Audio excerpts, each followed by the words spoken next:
Good morning, everybody. Morning. Good morning.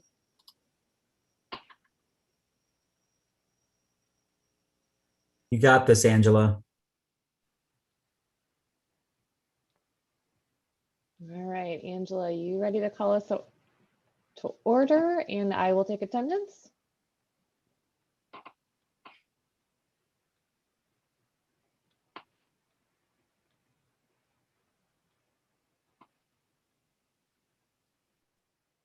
Did you talk? We didn't hear your microphone.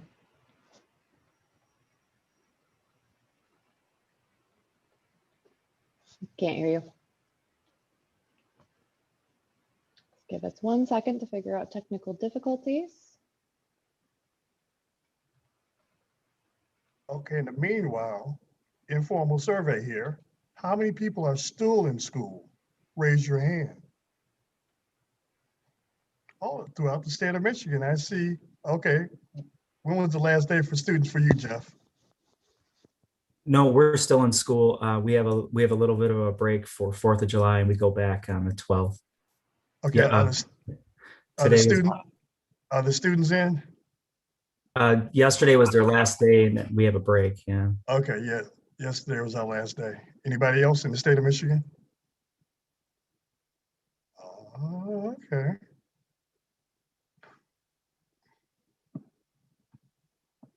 Yeah, we have a 4th of July break, and then the students come back on the 12th. We go for 6 weeks, which takes us through towards the end of August, and then we have a break before the new school year. Yeah, it's like they condensed ours, so it's like down to 4 weeks. There's like no consistency. Center-based program. So it's like 200 days. And then just keep on getting waivers from the county. Yeah, our year-round programs are 192 and then 206 in our SXI program. Yeah. I mean, I've been around long enough. I remember there used to be like about 215, 220. And each year they like decrease it. We used to go 235, Marcus. Yeah. 235, yeah. And that's just like in the 90s, right, Jeff? Not too long ago either. No, ours got reduced in 2012, I think, or 13, something like that. Yeah, we were 235 in our SXI programs. Our AI program was 206, I think, at that time. Yeah. Well, welcome to summer, Marcus and Jeff. Yeah, our 2-week break. It's like being in Alaska when they have when it's like the sun is up for like 3 months. That's how it is for us in the summer deal. Is it summer? Is it winter? The sun doesn't set. Just don't go to sleep. Just play for like the next 2 weeks really hard.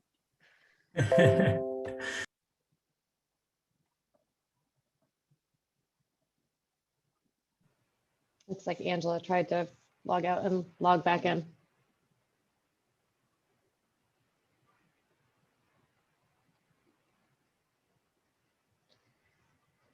I'm going to send her the phone number via text too, so she can call in on her phone. So give me 1 second.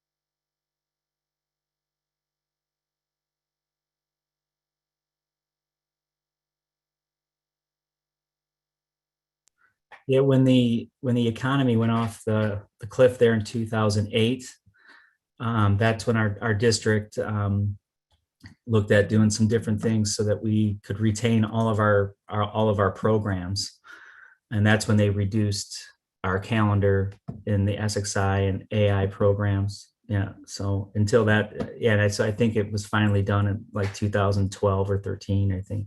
I'd have to go back and look, but it was around there. But in the 2000s anyways, we were 235, 206. Yep. But in the end, all of our programs remained, which was great. So by reducing the calendar, some of those extended year programs, we were able to, none of our programming was changed, which was great for our district and for our students for sure. Yeah, we've had like so many retirees from teachers and parapros. I mean, ballpark, even like the school I'm at, it was like, okay, 5 teachers and it's like 6 parapros and counting. I've lost 42 so far. Parapros have left.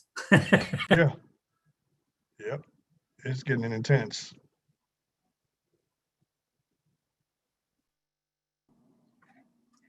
Good morning, guys. Can you hear me now? Yes. Gosh, You can.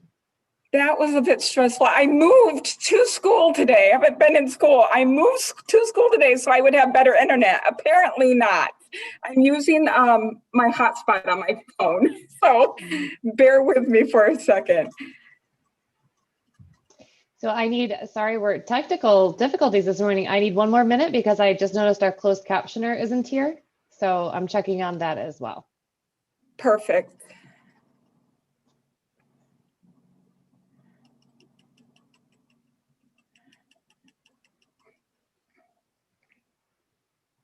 We do have public comment this morning.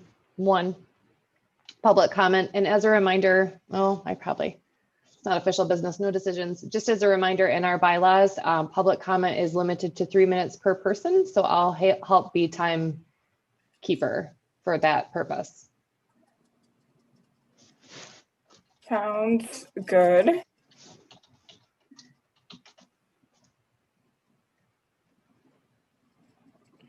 Just let me know when we're ready to start. Do I need to call? I don't know what happened when I disappeared. Do I need to call the meeting to order, or has that already happened? It has not happened yet because we need to check on our closed captioner real quick. Perfect.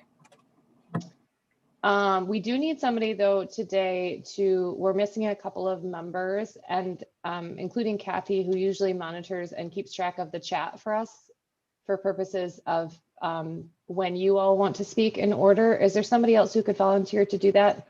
And then just jump in and let us know whose turn it is? I'd be happy to do that, Leah. Thank you, Owen. It's hard to keep track of all of the things at the same time over here in my corner. I need 1 more screen to be able to do that effectively. I only have 2.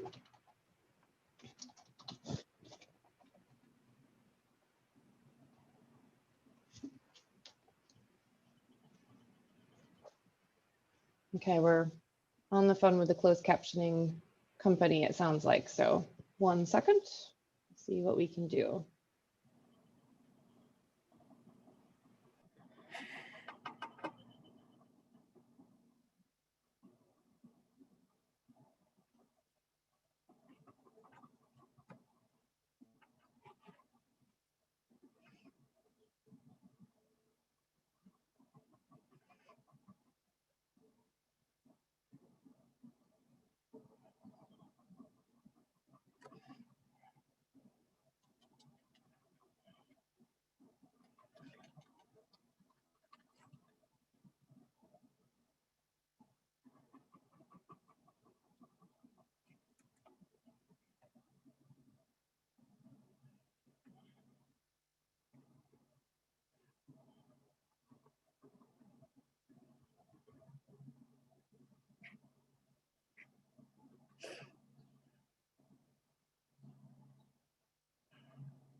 Okay.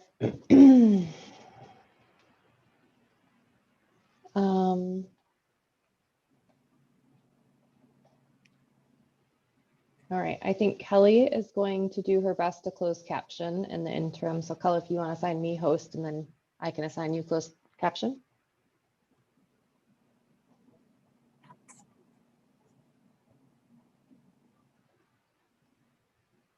I was hoping Zoom had a default closed caption or live transcription, but it doesn't. I keep falling in love deeply with technology more and more as the year progresses. And during this summer, it's just an embrace of the love and warmth of technology. I'm just No, I feel like overcome it's with it. been pretty smooth for this group. It was bound to happen at some point, right? Well, don't worry, Marcus. In September, there'll be Windows 11, so everything will be redone then. Updates, love those updates. Mwah. We won't have that at the state for a couple more years. Oh, so so like our district does that too. They wait like a year and a half before Yeah. they do those. Yeah, so the state does the same. Okay. Yeah, it takes a while.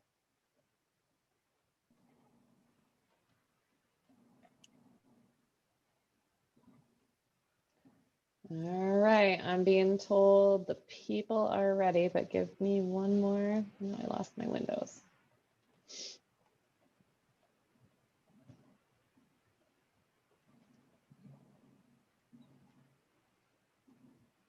Okay, we are ready for you to call us to order, Angela. All right, so I would like to call the meeting to order at, I don't know what time it is, 9:13. Mhm. So, good morning, everybody. This is kind of an exciting morning already. I hope the weather's better where you are because it's been raining for over 24 hours here. But I just want to say it's really great to see everybody's faces. I know we're missing a few people, and I wanted to take a minute to thank everybody for all your messages and your encouragement with my new role. And I would especially like to thank Greg. I was thinking about this throughout doing some work with Leah and stuff this month. And I was like, wow, Greg did this brand new through a pandemic and he led us graciously. And so Greg, I really just wanted to say thank you. I also wanted to take a minute to wish everybody a happy Pride Month. As educators, it's always our job to make sure that everybody feels safe and happy in our classrooms. And when we don't include everybody in that, nobody in our school is safe and nobody in our school feels like they belong. So there's been a lot of progress in the area with our LGBTQ youth and educators, but there's a lot of work to be done. And so I just wanted to say happy Pride Month to everybody. And I know that GEAC and all the educators in the state of Michigan are working really hard to make the our schools safe, welcoming places for everybody. So happy Pride Month. We need to do attendance, right, Leah? We do, thank you. I'll call quick attendance. Let's see, Owen Bandano.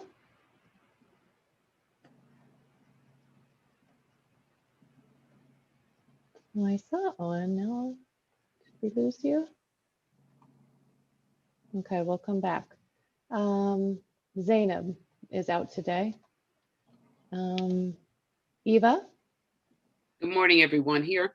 Good morning. I should probably use your first and last names. Apologies. Glenn Martin. Good morning, everyone. Gigi Lincoln. Here, and Leah, if Owen doesn't come back, I would be glad to monitor the chat for people's comments.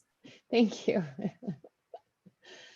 Kathy Longstreet, I believe, is out today, verifying correct. Angela Perez. Here. Ben Pineda. Here. Good morning, everybody. Ben, is it Pineda or Pineda? Panetta. Pineda, thank you. Sorry, my apologies. No problem. I think I said it the other day and my daughter corrected me and said, it's Pineda, Mom. Students are great for doing that. It's pretty hilarious, actually.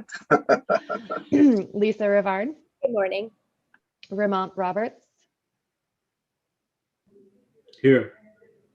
Ruth Blatty. Mandy Stewart, Here. Greg Talberg, Here. Marcus Walton. Here, and happy last day of school to everyone. Yay. And Jeff Whittle. Here, it's actually Whittle. Is it really? No, I'm just kidding. Oh my gosh. Jeff, Like this whole time? I was like, wow, Whittle. Wonder what the nationality is on that. Where's the origin? About to start asking questions. All right, keep it little. All right, that was a good one. Okay. So attendance is completed. That moves us on to the next section, which is a newer section that we've added. It's review and approval of agenda. So there have been GEAC members that have been wanting to bring forward topics for discussion or information on the agenda during the meeting. And so the best way to do that, we went back to check Robert's rules. The best way to do it is add those at the beginning of the meeting, and then the committee should vote on whether they'll be added to the agenda as discussion or topic items. That lets the public know, gives transparency to the public of which things are coming up in later in the agenda that are watching the meeting. So that if they wanted to tune in later to catch those agenda items, they could do so. So review and approval of this agenda. So Angela, we would first call a motion to approve. We would call for a second, then we would discuss if we wanted to add or make any changes, and then we would vote.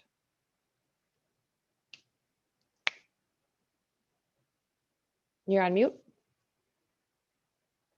So it'd be motion to approve the agenda, the June agenda. Who would like to motion to approve the June agenda? I'll move. Second.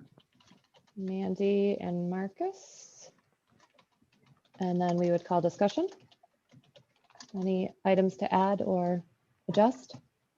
So just This as is a also, point, sorry, Marcus, this is also the point where if you had to leave early from a meeting and there was a really important item that you wanted to discuss before you leave early, you could ask to move an agenda item as well, just as an FYI.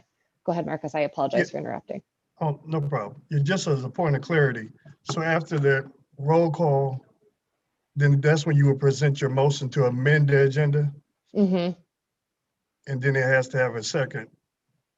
And then we can proceed with the You agenda. No, I'm sorry. So you could ask to amend the agenda right now during this discussion period, and then we would take another motion if we wanted to amend. Thank you. Mm-hmm. There is a comment in the chat from Mandy. Just putting it on the radar. I don't know if that's a this meeting thing or next, but eventually we have to vote for a new vice chair. Let's add that as a discussion item because we probably need, sorry, you're not out of it just yet. We need to, we need to give everybody probably the opportunity to submit their information to think about it for a month would be my thinking. Thank you for reminding me though. I'll add that just to our general business for discussion. And Leah Owens back for your attendance. Oh, thank you, Owen. And thank you, Jeff. My apologies. As soon as we called the meeting to order, my computer decided to freak out and restart itself. It's a lot of technology gremlins this morning. It's raining like crazy here, so anyone with a dish is having some issues. So it sounds like there's no discussion. Do you want to call a vote, Angela? So a vote to approve the agenda. Yep. And I will, I think we can do this in full. And so we'll do a consensus vote. If you want to unmute yourself, I'll call for yays, nays, and then abstentions all as one group. So motion to approve the agenda. If you would like to vote yay, please respond. Yay. Yay. And nays? And any abstentions? Perfect. Okay, that takes us over to public comment. And so Angela, when our guest arrives, give them the opportunity to invite them to introduce themselves, their topic, and remind them that we have a 3-minute limitation on public comment. And I'll help keep time. I was going to say, you're going to keep time. Okay, perfect.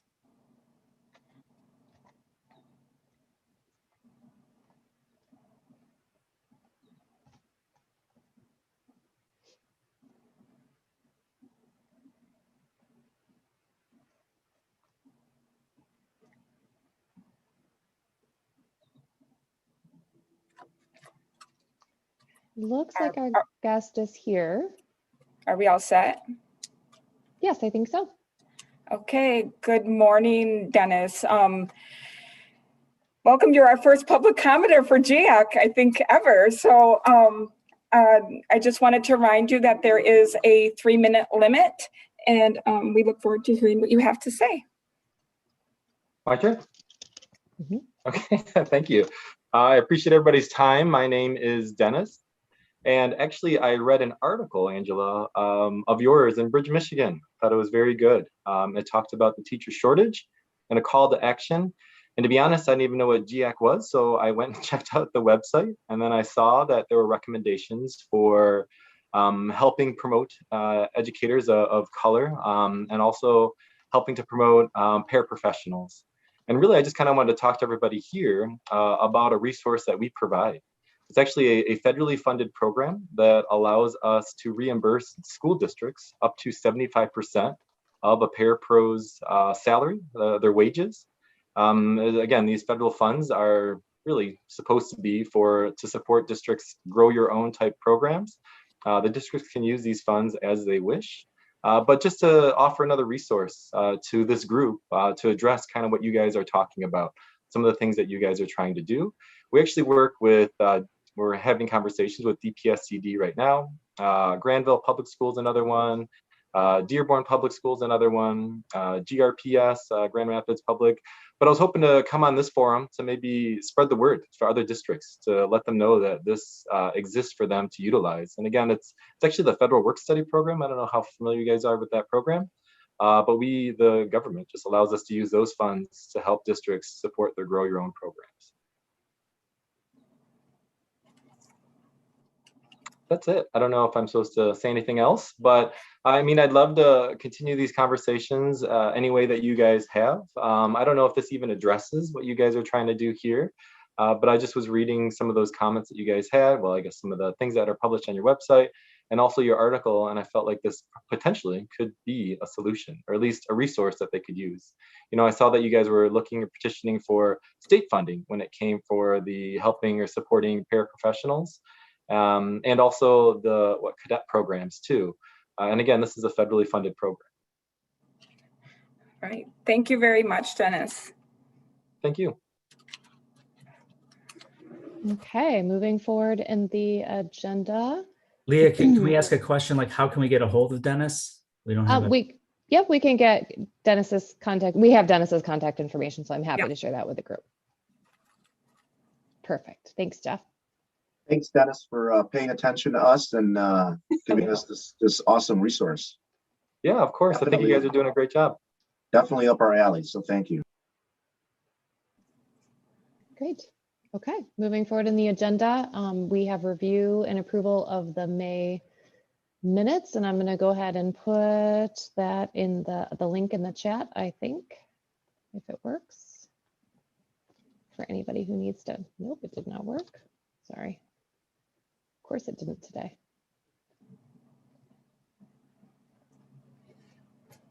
I'm sorry, I think I leave now, right?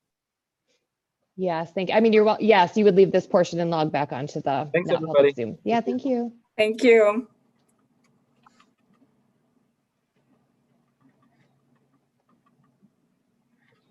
Okay, here we go.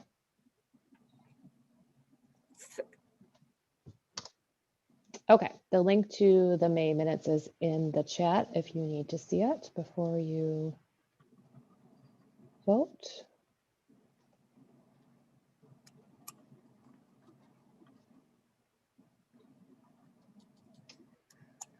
And Angela, when you think everybody has had an opportunity to look at it, you can call for a motion, a second, and then move to discussion of the agenda before approval. Okay, so if you have had time to review the minutes and would like to approve them, we need to call a motion.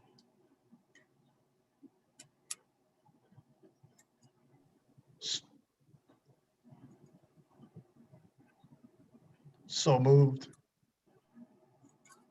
Marcus? Support. Owen? And is there any discussion?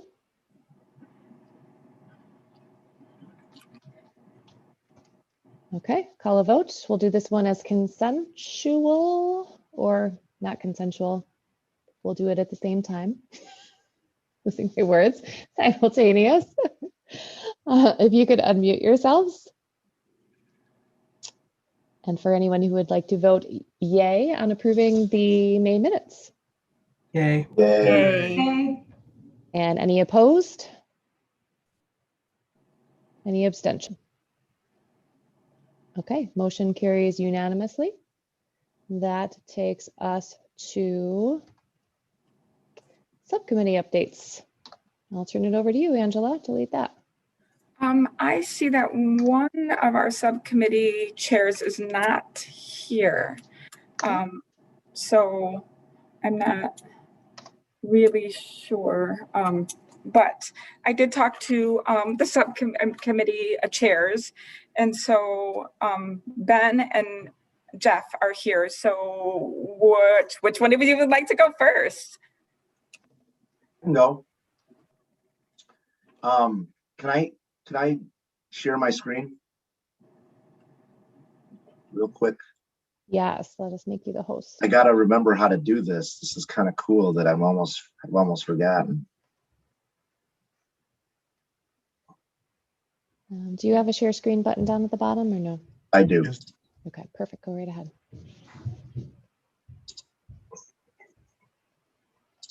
Okay, so my apologies to you, Ramon, and to Zainab. I made some revisions after some of the email discussion we had this week, and I made some revisions just because I woke up this morning and started thinking of some stuff. So the first three, the one thing I really want you to look at are the recommendations, and I'm not exactly sure if this is something that is ready to go 100% or if it's something we still need to talk about, but the last three are recommendations. But the first thing we're looking at is to, well, actually one in here is an invitation. We would still love to grow our policy committee from the mighty three of Zainab, Ramon, and myself to more. So anyone is welcome. And maybe this will be a nice, little incentive. Well, there are no incentives actually. It's actually more work, but I think it's important stuff. So if you remember from last month, we decided to make standardized testing we decided that policy is so huge, we need to narrow the focus and that we need to take one bite at a time. And so standardized testing is the first challenge that we're going after, which is, obviously the Goliath.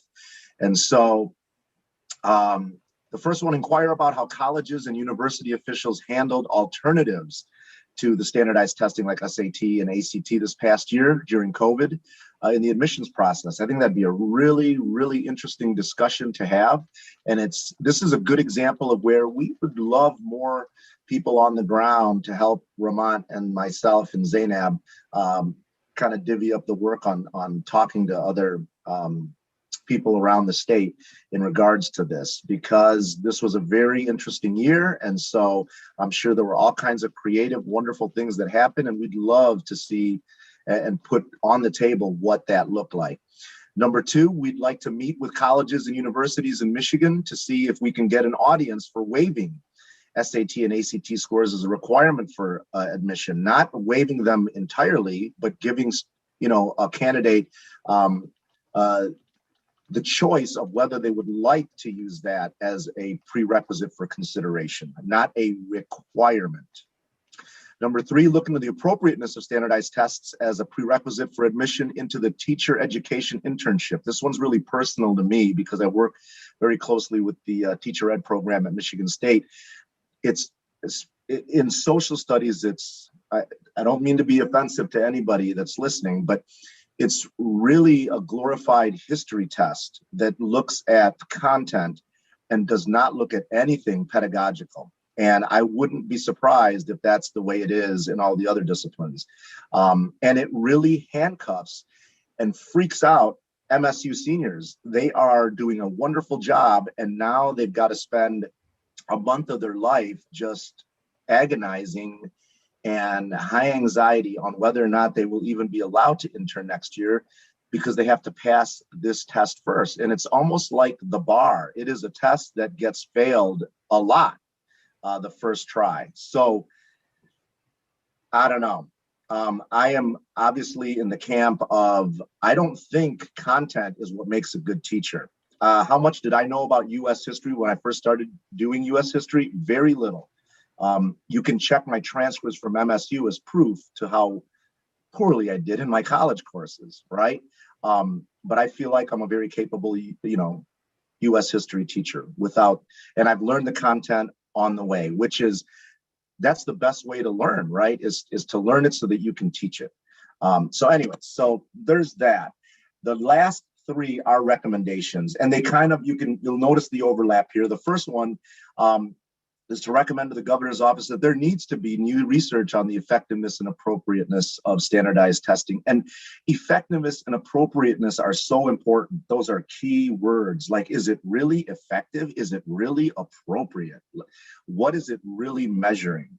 Is this really a good barometer for what a child is learning and how well we're preparing a child for the future, which is number one. It should be number one that we are preparing our children to have the best life possible. And I just don't think standardized testing is even close to hitting the mark on that. So we are just GEAC, and we cannot really do this work on our own. We need experts to get on the field and look at, we could use old data. And there's plenty of old data out there and articles and research that shows how inappropriate standardized testing is. But maybe the shakeup needs to happen in a more contemporary way where it's looked at now. Number 5, we'd like to recommend to the governor's office to consider waiving the requirement for standardized tests as a prerequisite for admission into colleges and universities. Now, I know that number 2 looks at that, but maybe colleges will not budge on this, and it needs to be a government decision, in terms of, so I thought that would be a good addition. And Ramont, that one's kind of brand new, so sorry about that. Thought of that one this morning as I was, starting to slumber out of sleep here, where some of my best thoughts come out, I think. Number 6, we'd like to recommend to the governor's office to consider waiving the requirements for standardized tests as a prerequisite for the teacher ed internship as well. Again, we would love to do this the old-fashioned way of discussion, diplomacy, but maybe it really does need the governor's office to step in and say, hey, this really is not appropriate, so let's make some changes here. So these are the things that we are currently about to embark on as far as the policy committee. So in review, we are focusing on standardized testing, and we would love more of GEAC to help us out with this. And these are the points that we would like to address, which include 3 recommendations. And I think that's an interesting decision to make right now on how appropriate a recommendation is and what needs to happen. What hoops do we need to jump through? What work needs to be done before a formal recommendation is made to the governor's office? Personally, I would love to make this recommendation like in the August or September GEAC meeting, at the very latest, September is my goal. So there's kind of a timeline there. So I am going to stop sharing and maybe I shouldn't stop sharing my screen so people can look at this, but comments or questions? We've got 3 in the chat. Mandy's first. So one question I had, and forgive me because I should know this, but with the alternative path to becoming a teacher, are those internship tests, the subject-specific tests still required? That's a great question, Mandy. And I wasn't sure about this myself. I know working with Michigan State, so, and maybe that's part of what we need to find out. Are there schools that allow for, that don't have this hoop that candidates need to jump through? Is it Michigan State, and who else other than Michigan State is doing it? So 100% yes, Michigan State is doing it, ranked number 1 in the nation for 27 years in a row in teacher ed, which I'm very proud of. But that's one part of Michigan State I'm not too crazy about, is forcing students to jump through that hoop. But I don't know the answer to that. I think the policy committee, that's a great task for us and a good discussion for us to have with other universities and part of our research. Greg is next. I'm going to go ahead and do this, if that's okay. Oh, and who was that? That was next. I'm sorry, I didn't hear that. Greg. Well, I put my question in there. Leah, is there something you needed to update us on before I ask? No, I can wait. Okay. So I guess, Ben, when you say standardized tests, to me, I'm not sure. It seems like you're focused on either teacher prep tests or the upper grades. What about at the lower grades where there's a lot of standardized testing that's used more for, like I know in Williamston, they use a lot of that data to determine what kind of support students need, like on our MTSS process. So I guess, I could probably use a little more clarity regarding, are there specific tests you're talking about or just standardized testing in general? I think standardized testing in general. With that said, though, Greg, and you're going to hear it from Ben Panetta's mouth, there are standardized tests that I think are appropriate. I think the NWEA is an excellent standardized test. I never thought I would say that about a standardized test, but I think when you think about how the NWEA addresses students and how students react to that test and the data that is spit out, I think that one should stay, for example. I'm sure there are other tests that I'm not aware of that are probably appropriate as well. But I just think when you think about all of the time that all of us have given up this year because we have to administer standardized tests, it takes away so much from my spring is shot. We basically reserved the Civil War and Reconstruction because that's all we can do in the spring because of all of these requirements on standardized testing. And so I don't, I think saying standardized tests is appropriate. And then in our work, we can maybe start to whittle down or whittle down the sorry, I couldn't resist. What's appropriate, what's not, what should be addressed, what should be celebrated as a good test. So, and I think that's part of our work is to try to figure that out or to get some assistance from the governor's office in figuring that out as well. This is a gigantic task. I mean, we are taking on something that hasn't changed for decades in our country, right? And I don't know, as part of me sometimes feels like it starts even with the state standards. If you were to read the state standards for social studies, just pick one grade. It's unbelievable. Like that's really going to make you a better person for tomorrow. I mean, I feel like I could take those standards and whittle them down to about 4, and of course, no one's going to listen to that. So maybe that's the culprit. But this is where I think we have a golden opportunity to at least spotlight that. Maybe it starts with colleges. Maybe the undergrad program is broken because it demands so much rigor. And so now K-12 is so put on the spot and the stage for creating a program so that you're ready for the rigor of college. And you heard me say this before, if the undergrad looked like your last 2 years of the dissertation, I think that would be a vast reform of undergrad.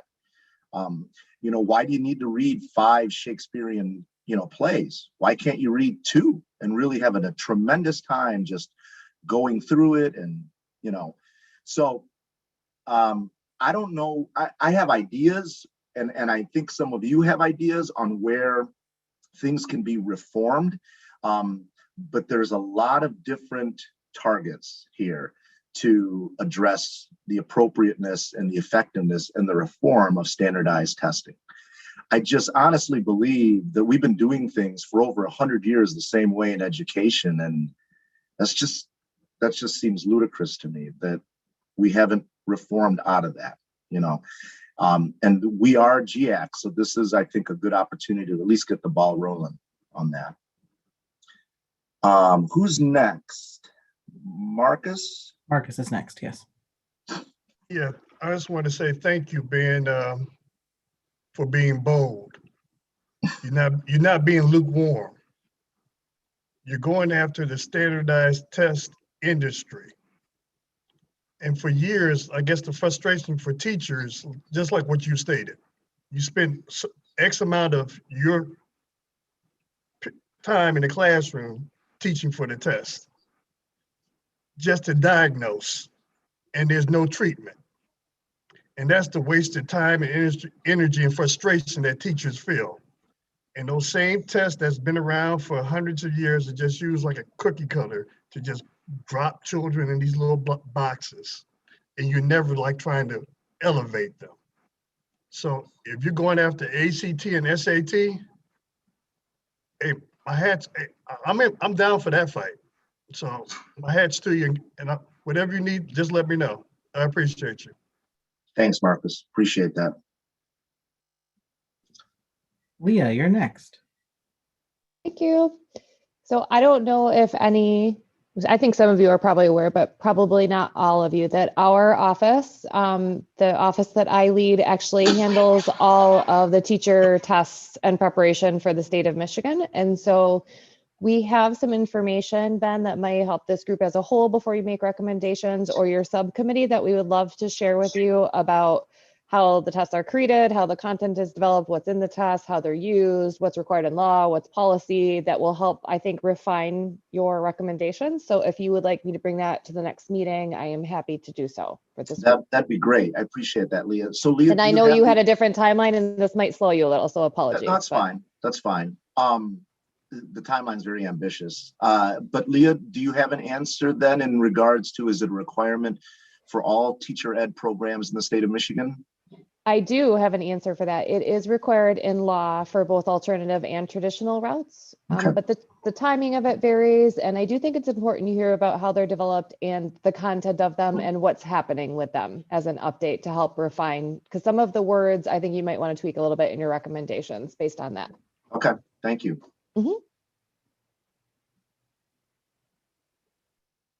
And then we have Gigi.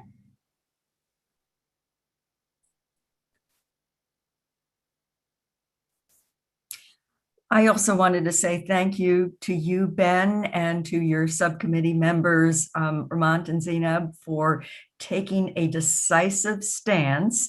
And Marcus is certainly on board and said it exactly as I would have tried to say.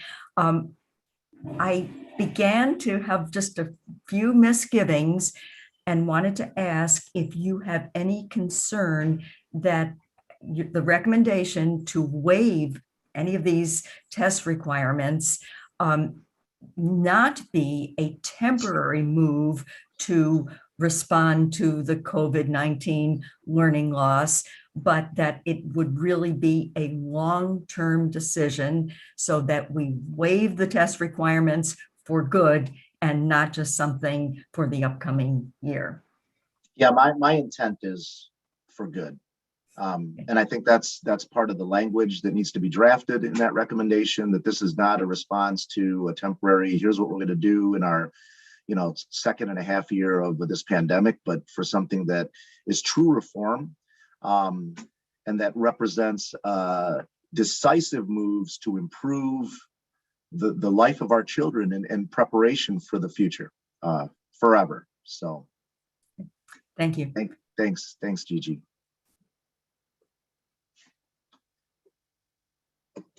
And I believe that's it. So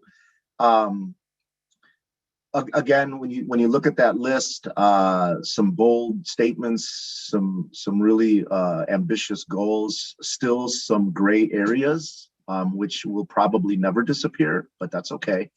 That's why people work together. But yeah, we are, Marcus, that's the toughest part. We are taking on corporations, right? There are people that can't stand me right now because of what I just said, if they would have heard what I said, because they're the VP for this company and this company, which make billions and billions of dollars on standardized tests. So, and sometimes money is the greatest barrier, right? When you are messing with somebody's wallet and somebody's, we all know how it is. We all know that discussion. So that may be one of maybe reform is that we don't put these companies out of business, but we show them better ways or better questions. And I write test items for the state of Michigan. And one of the frustrating things is when I review test items to see just how far off certain items are from the actual standard. And it's also kind of depressing when I get a list of all these test items I need to write and all of these standards. And it's so frustrating to look at some of these standards. And sometimes I ask myself, why is this knowledge needed?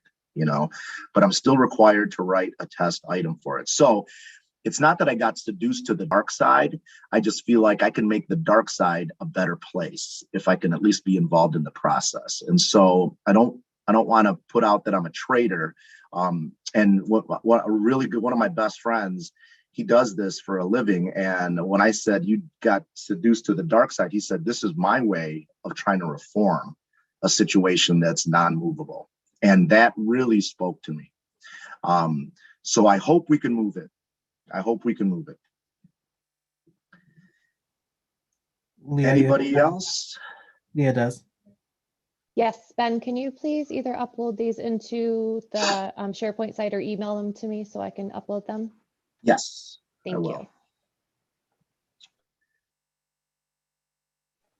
Okay, so we are 2 minutes from our break on the agenda. We do need to take the scheduled break and we do need to make space for a special guest at 10. So my recommendation would be to resume subcommittee updates after the break and our guest, Angela Benander from the governor's office.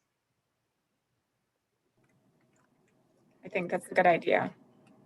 Okay. I don't think we need to make a motion to do that. I think it's okay because we had it on the agenda and we're just going to move forward and circle back. So we can call a 10-minute break. Okay. So, and we don't need to. Nope, as long as that's the other thing, we've been working on refining our procedures. As long as the break is scheduled on the agenda, we don't need to vote to take the break. So we're scheduled, so we can just go ahead and take a, Greg's like, oh, should have been doing that the whole time. So we can go ahead and take our break and come back in at 9:59.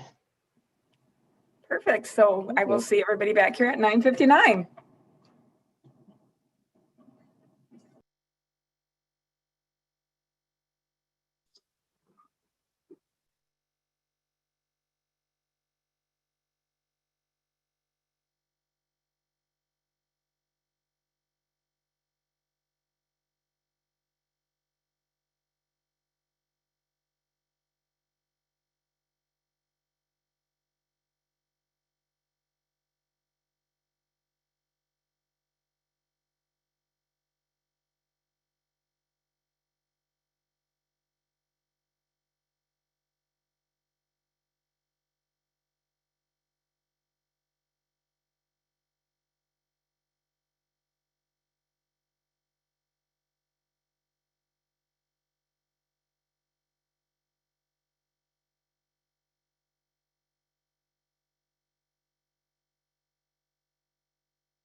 Hey, Leah, I shared that document with you and Mandy and Zainab, Ramont, and Angela. Is that good enough, or do I need to put it somewhere else? It's in the SharePoint. No, I shared it with you. So How did you share it? Sorry. I hit the share button and then put your emails in and then Oh, sent it. yeah, that should work. Let me see. Okay.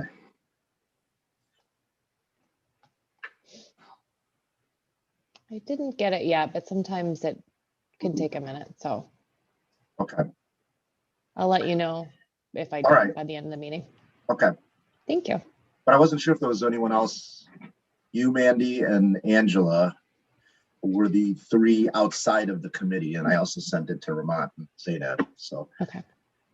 That should be fine.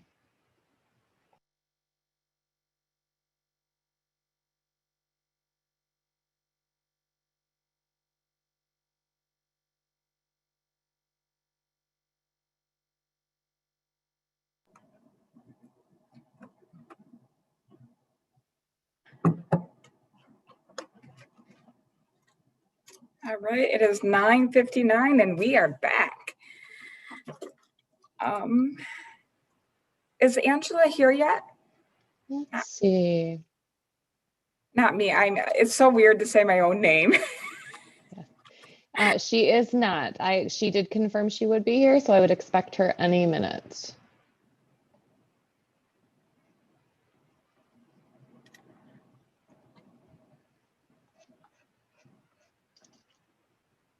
There she is.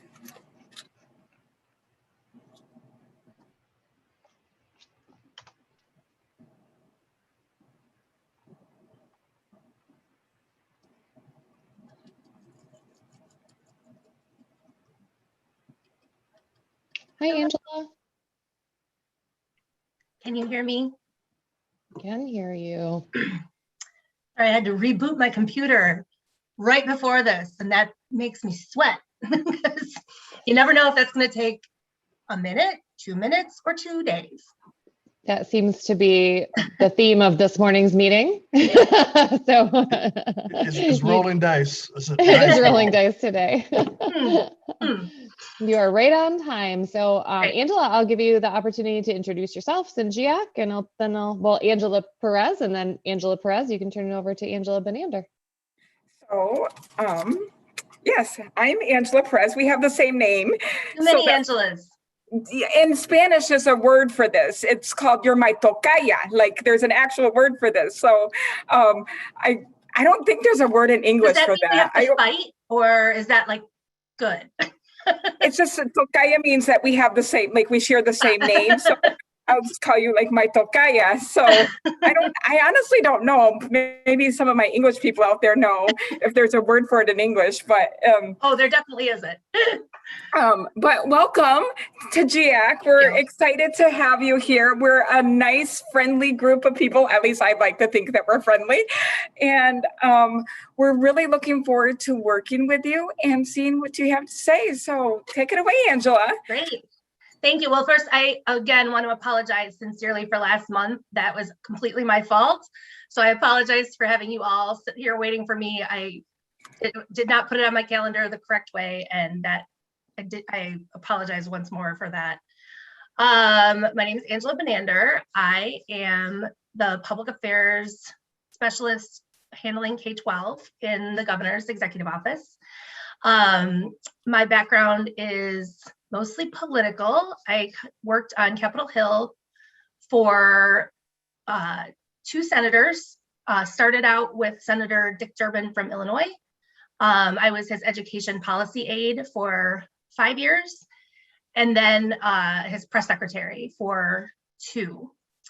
I worked when he was elected to be Democratic whip in the Senate, I was his press secretary there on the leadership team. And then I left that job in DC to be Debbie Stabenow's communications director in her first reelect cycle. I am from Michigan. It's my home state. So that was exciting to be able to help her get reelected the first time. Left DC after a while. It was about 9 years, and I was starting to become a crazy person. So you can't do that job and stay grounded. So I moved to Chicago, worked in a couple of public affairs firms, working with various clients, mostly nonprofits, some hospital systems, helping them with projects that they were trying to get done. Nothing overtly political there. And then my husband's job has taken us around the country a little bit more often than I thought would happen when I signed up for that. So we were back in DC for a while. I managed a congressional campaign in Alaska in 2018.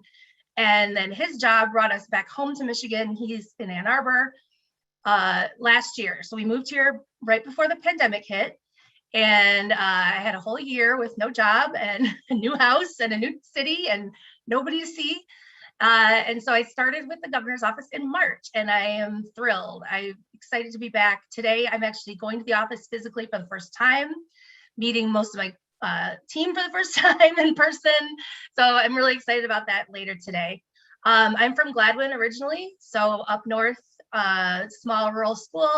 I graduated from public schools, obviously, K-12 there. My father and grandparents were public school teachers. So that is very near and dear to my heart and existence. And when I worked for Senator Durbin, who is obviously a progressive Democrat, I was the only one in my office who had gone to public schools. And so there were a lot of negative and very hostile reactions, even among Democrats at that time, about public schools, and a lot of assumptions about teachers and their students and the quality of education. And so I've always seen it as kind of part of my mission to make sure that that there's always somebody at the table who knows actually what they're talking about and has that experience. And I find it very eye-opening that even on the left side of the aisle, there's a lot of hostility sometimes and ignorance, and policies are made under that cloud. And so I feel like I want to let you know that you're in good hands here. I've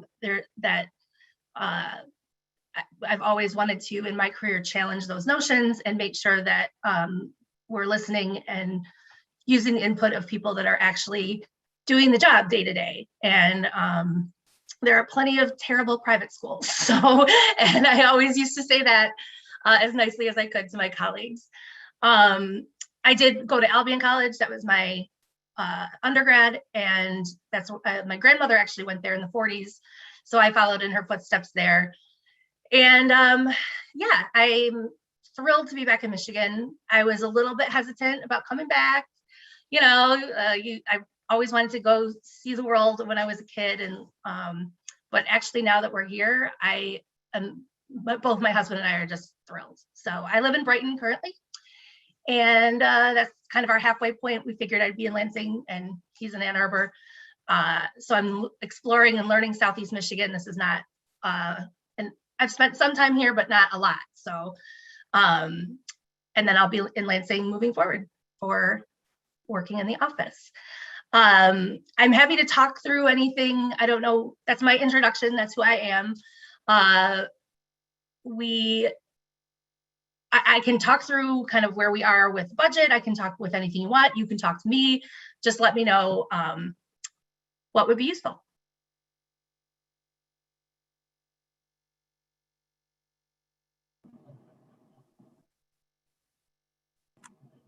Thank you, Angela. It's nice to meet you, like to see your face.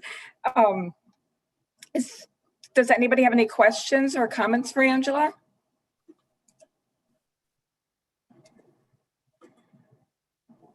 Jeff says he does. Yep. Hi, Angela. Nice to meet you, and congrats on your new position. So last night, the House passed the budget, their budget. I know that moves over to the Senate next week. So, and I have two questions. So one is, do you see any major roadblocks coming out of the Senate with the budget? And then my second question would be, I'm the only support staff person on this committee. And I hope as you work on all things education, that support staff, I'm a paraprofessional, I'm a special education paraprofessional. Next month, July 12th will be my 30th year, start of my 30th year. And so I just hope that as things go forward, we are part of that conversation is what I would hope. Thanks. Great. Yes, thank you for that. Yes, the House did pass its bill with the governor's support. She put out a statement late last night. This is a result of very good faith negotiation between the House leadership and our budget office and the governor. Did not get everything we wanted. There are some things that can, with ARP funding, with the money that we're getting from the federal government, that we can continue those talks over the summer. But the belief is this is a good starting place, a good place to be. It gets the school districts some certainty so that they can work with the funds that they know that they're going to have. I know that there's a lot of angst about having to wait past the self-imposed July 1st deadline. And that concern is shared here in EOG. There doesn't seem to be any good reason for us not to be able to get a budget done, especially under the circumstances now where we have a lot of federal money and a very large state surplus. So it's not like we're making those tough choices, down to the wire. We have resources here and we should be getting them to the people that are going to use them and not delaying that process at all. So very optimistic. I think that the advice right now would be to be connecting with your senators, whoever they are, and just expressing how important it is for the Senate to take action next week. They're only in session one day, but they should be able to get this to a place where we can have something to agree on before July 1st. So that would be my call to action, I guess, is see if you can communicate to your senator today, early next week, how important this is. It is a good agreement, and it does actually make the per pupil amount the same for everyone. I was in high school when we passed proposal Proposal A back then. So that's a long time, to be fair, after hearing my biography. That's been a long time coming. So we're very excited to be able to close that gap after this many, many years. And the other thing that is very exciting from our perspective is that GSRP per pupil is going to be equal to kindergarten. So obviously GSRP expansion and childcare as a side piece of that is a very important priority for the governor, and making sure that there's not just more childcare options, but that there's more high quality, well-paid professionals administering early childhood education, and making sure that every 4-year-old who is eligible for GSRP and isn't getting it has a slot. So that's a good foundation for us to build on in the budget as well. Mandy, I believe you're next. My question was, what can we do as a council to improve the perception of public schools to the people making those decisions? Wow. That's a big one, and probably something I should put some thought into. I think the pandemic, I guess, and full disclosure, I am not a parent, and I did not have to do the scramble of distance education, trying to work and get kids through school in these ridiculous and unprecedented circumstances. So I am not speaking from a place of personal experience there. I will say the pandemic is an interesting reset, I think, because the good and the bad of what kids have to what a kid's experiences every day, it has kind of bubbled up to the surface for a lot of us. And when I say the good and the bad, meaning I think a lot of parents, just from my world, were both humbled by how difficult it is to just have one kid in front of you, to try to stay on task and learning and engaged, and imagining having a whole classroom, whether it's a classroom of pre-kindergartners or high school seniors. I think there's a lot of that hit home for a lot of people. And I think that that's kind of given us an interesting new starting place. And I also think that this coming year is going to be really crucial. The way that districts are spending the recovery dollars to make sure that we're addressing not just the academic learning losses, but the social and emotional impacts of, I mean, first of all, just being a kid, you know, and that's an area that I think a lot of you and a lot of people have been advocating for, more of a whole child approach in general, but especially after recovering from a deadly pandemic and having 2 full school years disrupted to some extent. So I think that's good on balance. I think that it's a great opportunity to talk about the quality of public education and the essential service it provides to society, you know, and this is what makes or breaks a country, I would say, easily, a community, a country.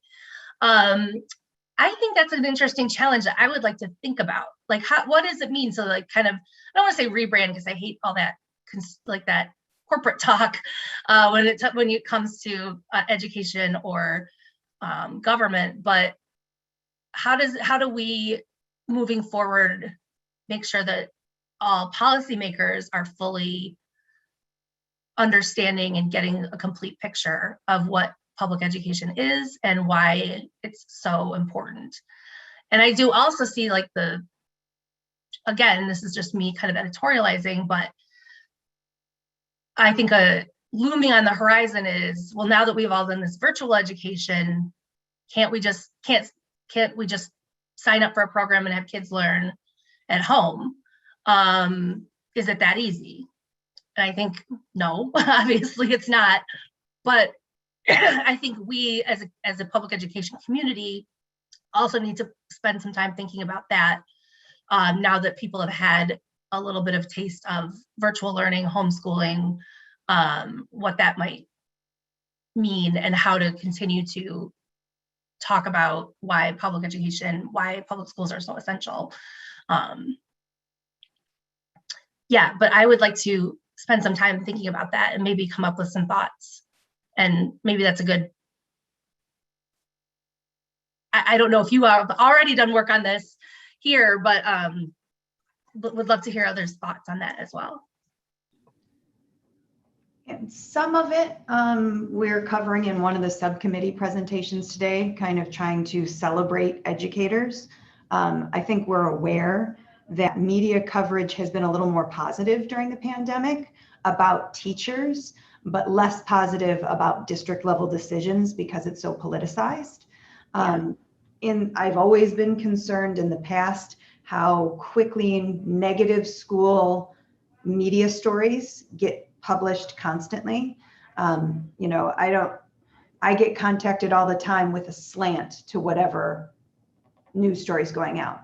I hear there's a teacher shortage. How many positions do you have open? Will be the opening tagline. Instead of, what kind of programs are you doing to help recruit teachers? And it's typically presented as a gotcha.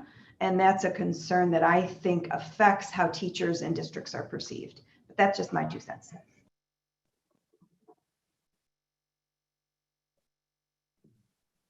I mean, I take a lot of notes, so. for the legislators, I would be more than happy to have any legislator be a classroom aide for me for a week if they want to see what it's like in a public school.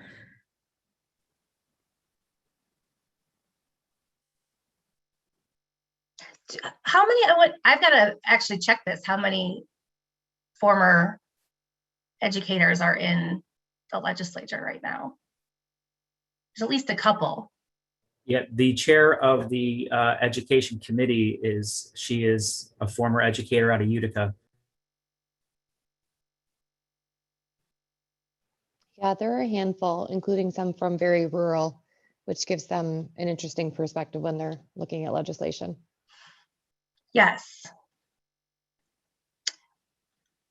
Coming from a rural district myself, I get that.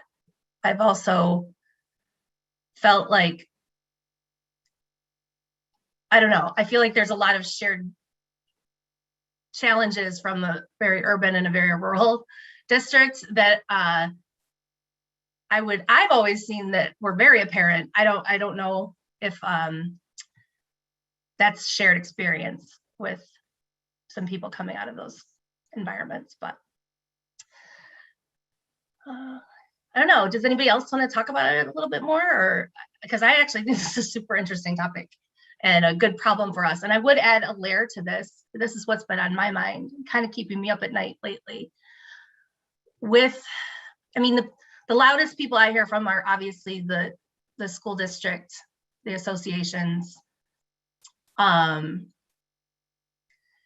They are dealing with post-pandemic and beyond these very organized, very loud, very riled up groups, anti-mask, let them play, and going into the next school year, I think it would be, I don't think that that's going to stop because things are going somewhat back to normal. And so I'm curious too to know what, I can definitely see there's an effect of people in some of those elected positions just being like, I don't want to deal with this anymore. I don't want to have this responsibility. I don't want to have this visibility.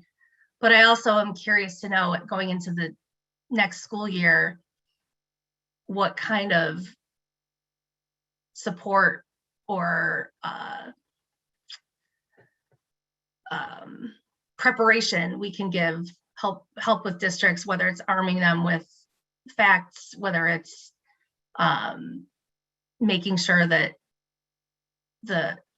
I get a lot of calls from, I guess, well, this principal got this email and doesn't know what it's talking about, and how can we better make sure that we're communicating the policies and the recovery plans and things like that. So I think that's a piece of it too, is that there's, how do we speak in a positive manner, but also how do we deal with the increasingly loud and organized pushback that's coming to districts.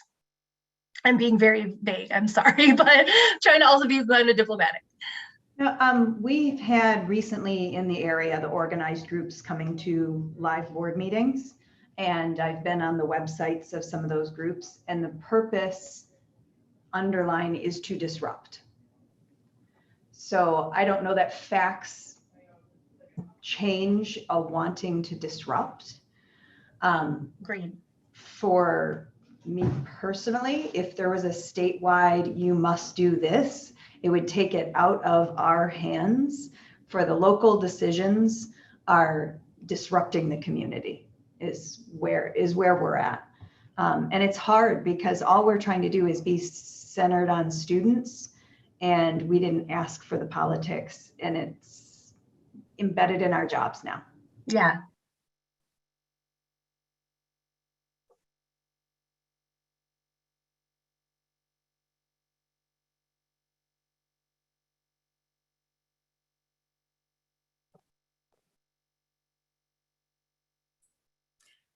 I don't mean to be out of order, but I noted in the chat that I had a comment question. So if it's I didn't have okay, it on, sorry. I'll go ahead. Angela, good morning and thank you so much. We are very, very happy to have you on board in this position. I'm Margaret Lincoln. I wear the librarian hat on this committee on GEAC. Longtime educator. I am completing my 48th year and will work for 2 more years. I've been with the Lakeview District in Battle Creek all of my career. This past year during the pandemic, I was reassigned to a online coaching position when all libraries in this district were eliminated. Good news is that at least the high school library is going to be restored, but not the middle school. The middle school library has been taken over for 2 temporary classrooms. There is no funding for a library program, materials, or most importantly, staff. Moving on, our GEAC prepared a recommendation to the governor, and this was sent out, I believe, early January. Very grateful to my GEAC colleagues. The recommendation, which I'm sure has been filtered to you, asks the governor and policy directors for support of pending bills HB 4392, 4393, 4394, sponsored by Representatives Camilleri, Colazar, and Pagan. And basically, this would give the legislative backing to funding requirements for library programs. I just want to be absolutely open and get the direction from GEAC and from Leah and certainly Angela as our chair, how I now can appropriately communicate with you, Angela, in terms of what I can do as a educator and as I work with my fellow members of the Michigan Association for Media and Education to do whatever we can to help with advocacy and, most importantly, getting these 3 bills approved. Yeah, well, definitely you have me. You can always start with me as a point person. I don't know how the policy division of EOG is going to be set up moving forward. Like I said, I'm not a policy person per se, but I have that background. So I've been able to kind of step in the, stand in the gap here while when Brandy left to go to Leo. So I'm definitely the right person for the association to come to on these advocacy matters. So you're welcome to spread that news far and wide. I will check in about these particular bills. I do coordinate a lot with our legislative affairs team as well. So I always, they're just a quick phone call away for me, and hopefully soon, like a quick walk away. I don't even know where their offices are. But obviously the nature of my work, I work very closely with that team as well. So happy to take those calls, take those emails, answer those questions. So always feel free.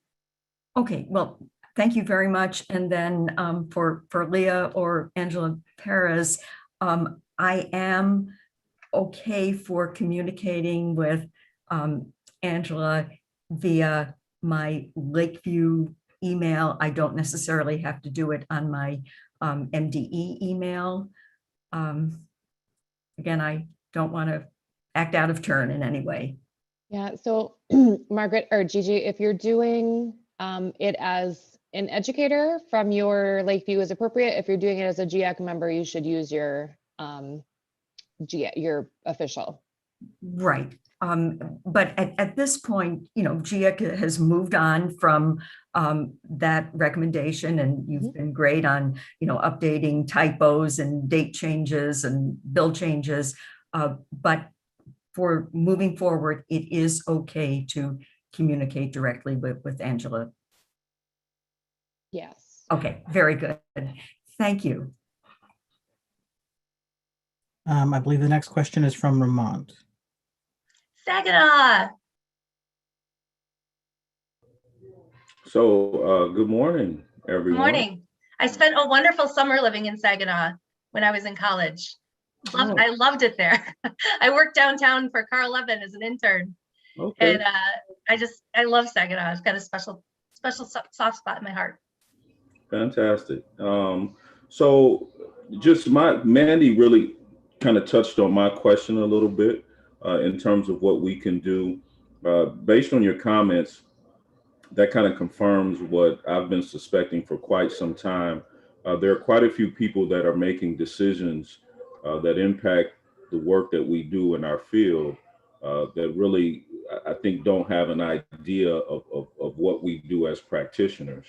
And in some respects, based on, I guess, your comments, really haven't had an experience in public education overall. And so, their experiences are informing their decision making or policy making. As a superintendent, what has really helped me be effective is that I generally don't make decisions, quite frankly. What happens is I allow the organization to really give me the data or information necessary to inform my decision. So all of my decisions are really what they call bottom up. They're driven by employees and volunteers and community members that all have a say in the kind of educational product that we deliver in Saginaw. And that has really made me an effective superintendent, because although I have been in the classroom, I've been a teacher, I've been an administrator, I haven't been one for quite some time. And so my perspective is different than what's happening in the classroom right now. And so I have to be able to listen to those individuals that have to do the work in order to make an informed decision so that we can be an effective organization. I say that to say there is some kind of way that you or the governor's office have to be able to amputate and also multiply the voices of practitioners in this decision-making process. If what you and what Mandy brought up and what you're asking for from us, that's what I would say. There has to be some kind of mechanism where practitioners have more of a voice in decisions that are being made in Lansing. And I only say that because I don't know about others, but for me, we are in a crisis in public education, and it's only going to get worse, from a teacher shortage to materials and resources to funding to having enough support for social and emotional support for students. We are in a tough spot, and if we don't begin making some sound decisions out of Lansing, we're going to put public education further and further behind in this state. And so in some kind of way, the voices of practitioners have to be heard in Lansing and multiplied and actually have some input, effective input on decisions that are being made in Lansing. And so that's my 2 cents this morning. I agree 100%. And I will say, in the short time I've been on the governor's staff, I genuinely believe that her approach and this administration's approach is the most bottom up that I've seen in a long time in my political career, my career working in a political or a government capacity. This council, the Student Advisory Recovery Council, just in the K-12 space that I've seen, while you all are very, as a superintendent, you're kind of like the big leader of that system, but at the same time, just having this like varied group with paraprofessionals and librarians and active educators in the classroom, as well as, I hear a lot from superintendents and their representatives, but there are these great opportunities through this council, through other work groups and councils that have been put together.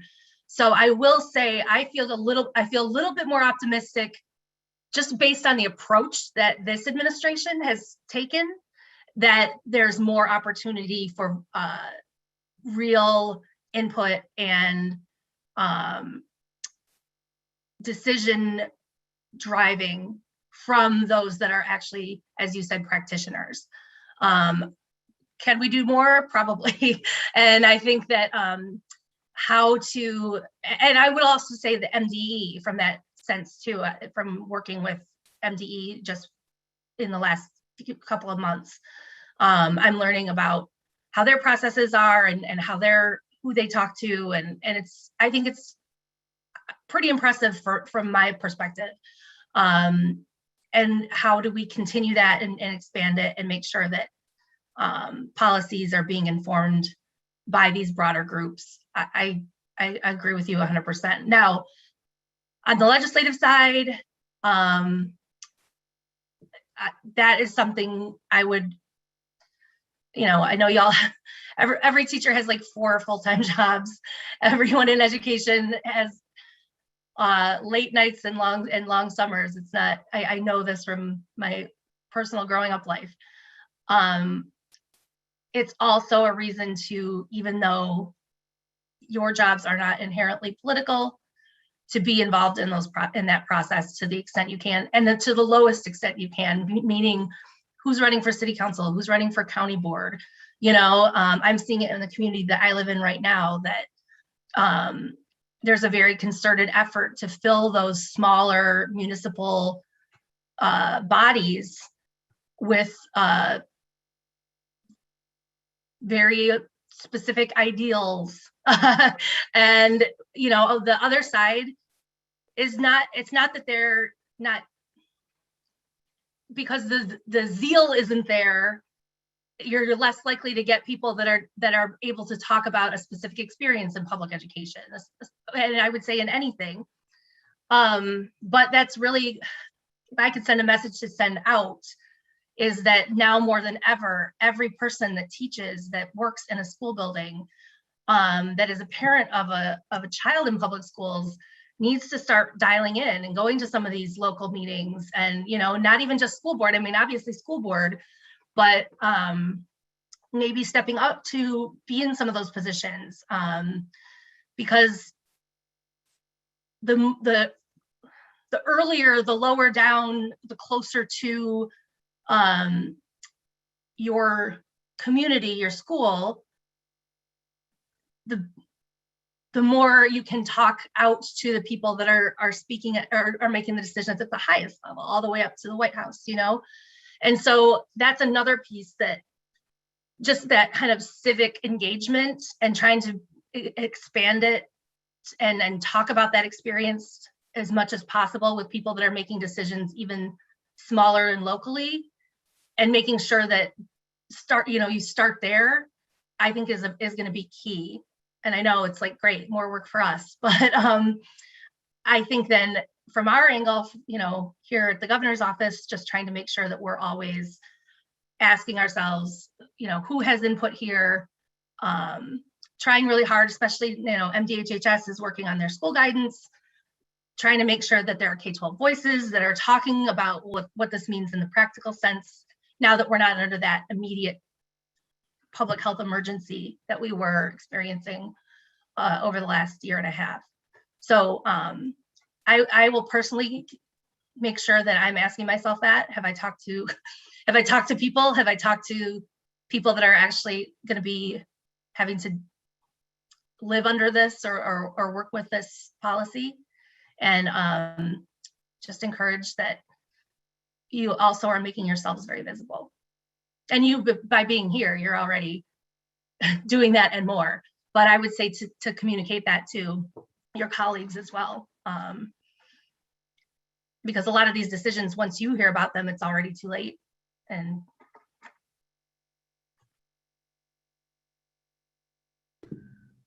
I believe the last comment at the moment in the chat is from Marcus. Okay, thank you, Angela, to both Angelas. I appreciate you both. And for what it's worth, politics to me is not like a dirty word. It's just a voice, and you amplifying that voice. And also to that same level, and I'm going to try to use this as a vignette. I was cutting the grass this week.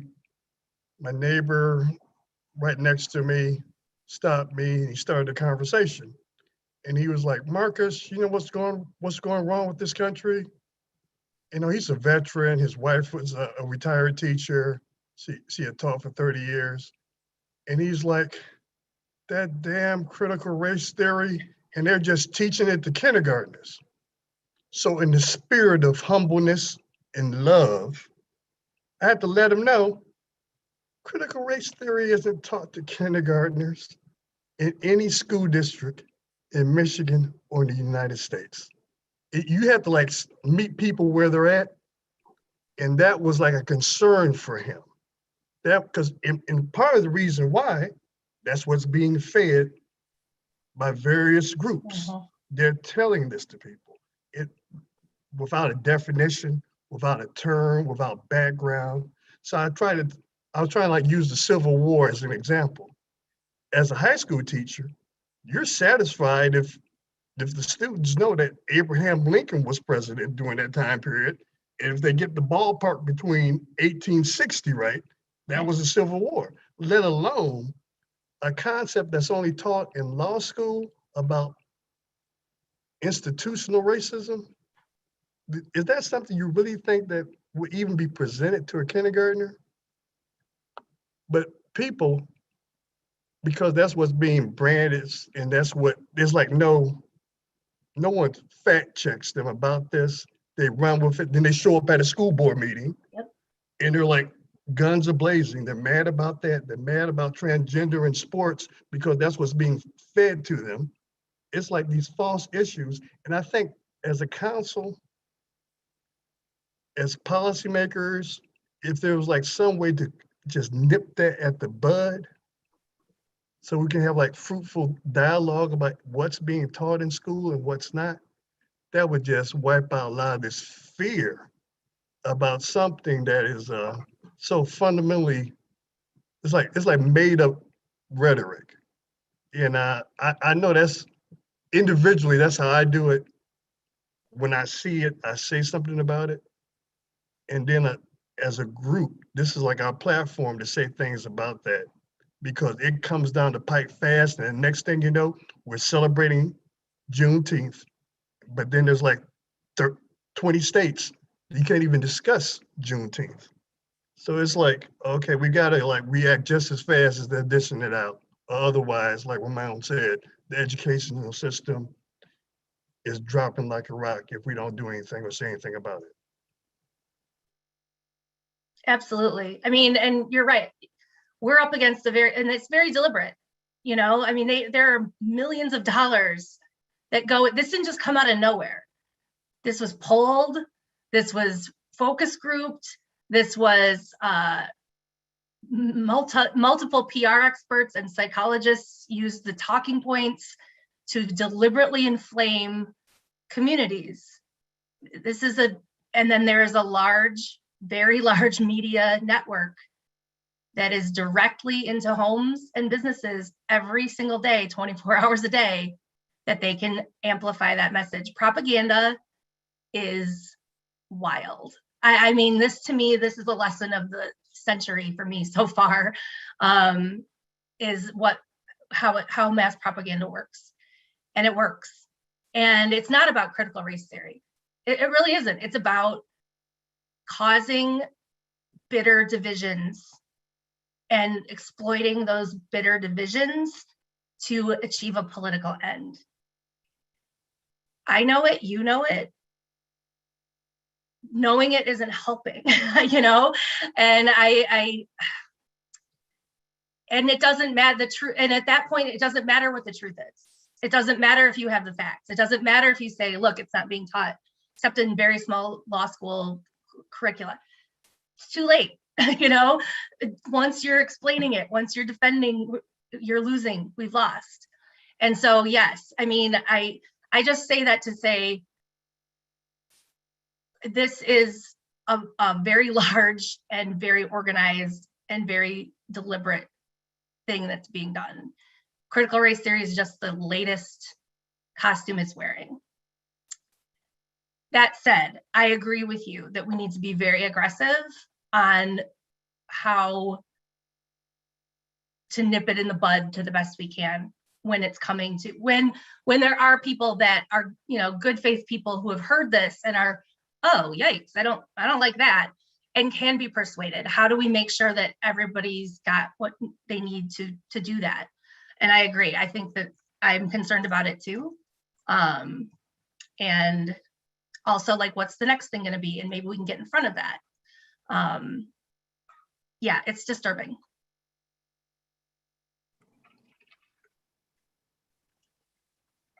Thank you, Angela. I see there's another question, but to respect Angela's time and everybody else's time, we need to, because it's we're with all of our technical difficulties this morning. I think we've had a lot, and I know people have meetings and stuff later, so we would like to kind of wrap up this part. But I see Jeff does have a question, and then we'll get on with. Thanks, Angela. Mine's just really brief, actually. So yeah, I agree with everything you just said. I mean, it's just, these are just used as weapons to demonize educators and schools and all that, and to forward the agenda that we all know. So I just had just really quick. Earlier, we were talking about the shortage of educators in our schools. But I can tell you that there are some legislators here in Michigan that don't believe that there is even a shortage. There was a story published. I'm not going to give out the name. I don't want to give them any airtime for anybody. But they published an article that stated that and I might be a little off here, but in the last 100 years, there's only been 10 years that they couldn't find some kind of thread or some kind of story that there was a teacher shortage in the state of Michigan. Basically saying that as educators, we always cry this because we want XXX, whatever. And those are the kinds of things that are going out. And, you know, I don't know. It's kind of like what Mandy said, like, how do we turn this around? Like, that is not true, what that article is saying. It's not. We all work in schools. We know our staff difficulties in staffing our classrooms. And again, just like what we were just talking about with critical race theory, this again is a real issue that is being turned around and weaponized against educators. And I mean, I guess I don't have an answer for it, but that's what's happening. People don't even believe that there's even a staff shortage.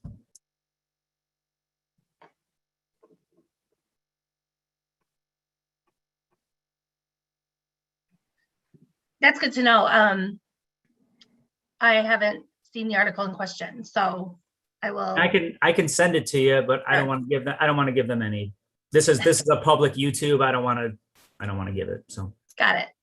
I think I can probably look it up. So yeah, I hear that. And going into I guess my question for the group, as you do your business today and over the summer, what do we at the governor's office need to be aware of going into the next school year? What can we help you with? I just am really eager to hear kind of the top 5 or 8 things that are really weighing on this group's mind.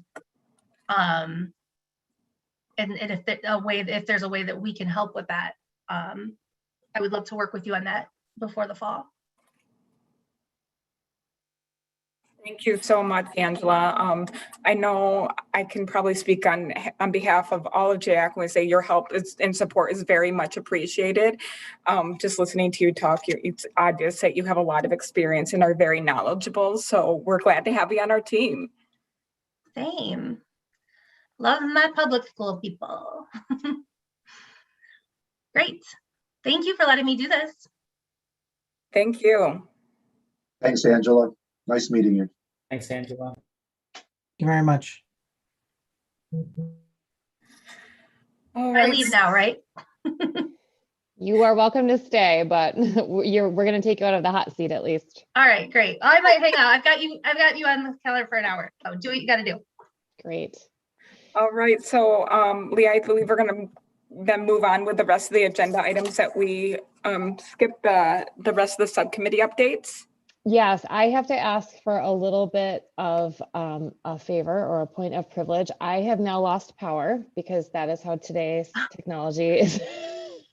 And so I have, my laptop will work for as long as it has battery, and I do have data on it, luckily, or I don't know if you noticed, I vanished for a while. I had to reconnect using a hotspot. If we could do the business portion, which is the next part on the agenda, and make sure, because that involves me, and then if something were to happen to me, you go back to subcommittee, and then Kelly can just take notes, and that requires less of my involvement. I would really appreciate that. Sounds good to me. Okay, perfect. So, and I am down to one screen, so increased patience as I toggle the things I need on one screen now.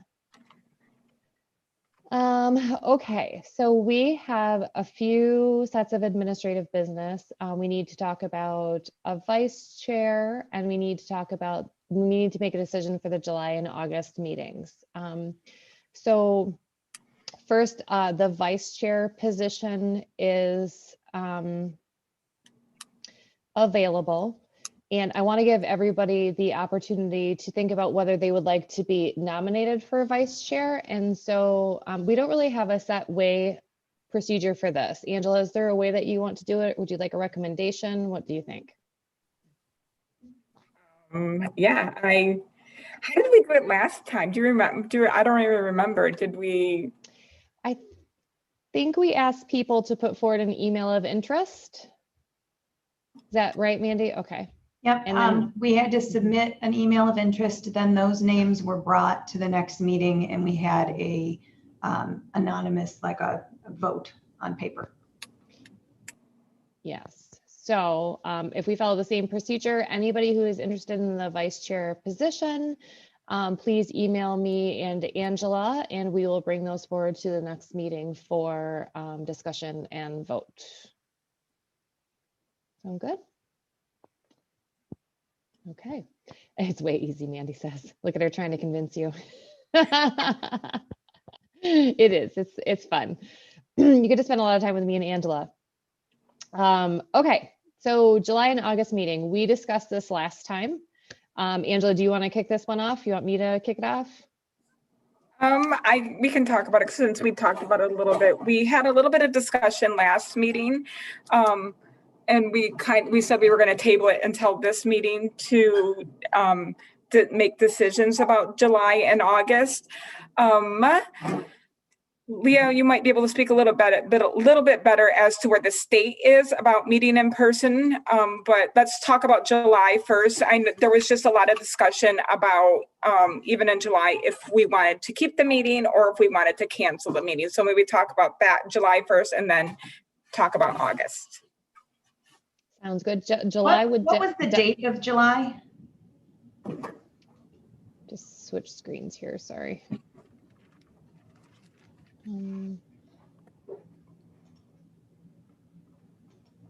The 23rd is what I have. July 23rd. Thank you. Thank you. And this is the one where I am definitely on vacation. And Angela, did you confirm your vacation? I will be available. So if I should be available. Hold on, my husband's right here. I'm going to ask him.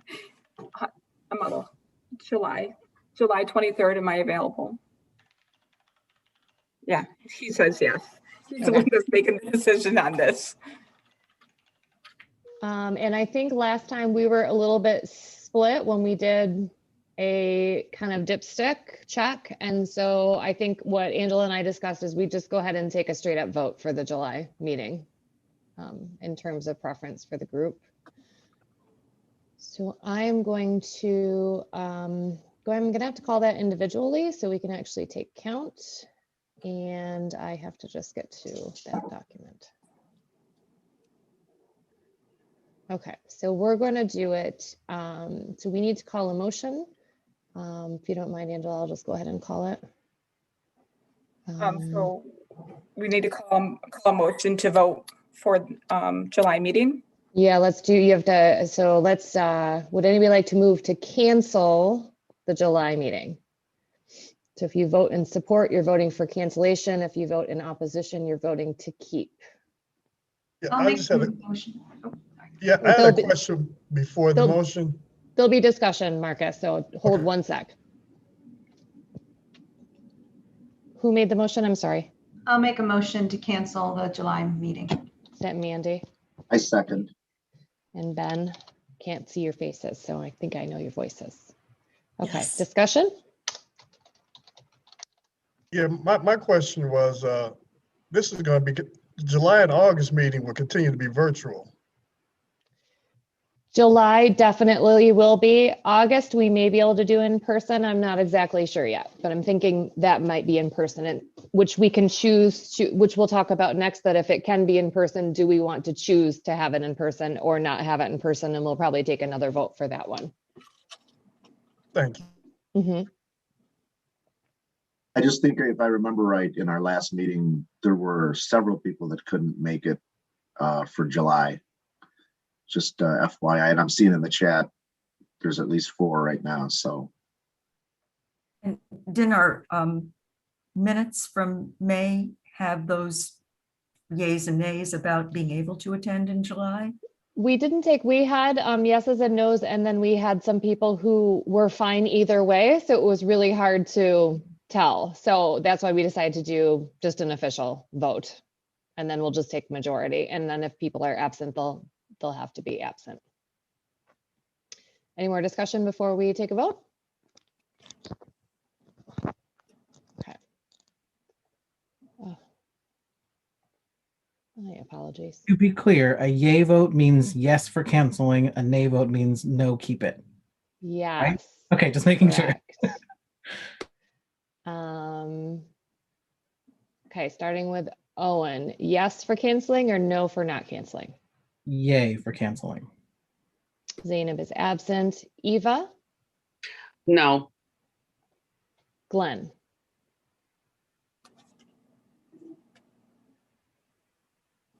Yay. Gigi? Yay, cancel. Kathy is absent. Angela? Yes. Ben? Yay. Lisa? No. Vermont? Yes. Mandy? Yes. Greg? Can I abstain? You can. All right, I'm abstaining. Marcus? Yay. Jeff? Yes. Okay, so that makes it 1, 2, 3, 4, 5, 6, 7, 8, 9 yays, 2 nays, 1 abstention. So motion carries and the July meeting is canceled. We need to talk about the August meeting, and I think the easiest way to do this is in preference of voting. So being cognizant of the pandemic still, Angela wanted to make sure people would be comfortable meeting in person. So I need a motion would someone like to move to have the August meeting in person? I will move the August meeting for GEAC to be in person. Support. Ben? Second. Marcus. Okay, I am also going to do a roll call vote. I just need 1 second, please, to set that up. Charts in the column below, Leah. Oh, look at you. Thank you. So fast. Okay, so if you are voting yes, you are voting to meet in person for the August meeting. Owen, you are first. Yes. I'm sorry. Well, before I'm we sorry, I vote- didn't call discussion. Do we need, Yeah. I was yes, going to say, apologies. Leah, we should probably talk about where it's going to be, because right now I know it's scheduled to be in the UP, but we thought that's probably not feasible. Yeah. And we're thinking Lansing, even if it's not at the MDE building. Leah said she could find us a place in Lansing. Yes, thank you, Angela, for reminding me. And could we confirm the date in August? We can. The 13th. Okay, that's important. And the time would shift probably. I'm not sure what, do we have a time denoted? Let's see. Well, either way, we would shift back to what we were doing pre-pandemic, which was like 10 to 2, starting at 10 to give travel time, carry it through, break for lunch, carry it into the afternoon if necessary, or allow subgroup meeting time if we did not need to carry into the afternoon. So for those of you who weren't here before, that's typically how we held it. Unless we need to change that structure, that's what I assume that we would continue to do. The published notice says that all meetings begin at 9:30, but we have provided individual agendas well in advance that allow for public shifts. Okay.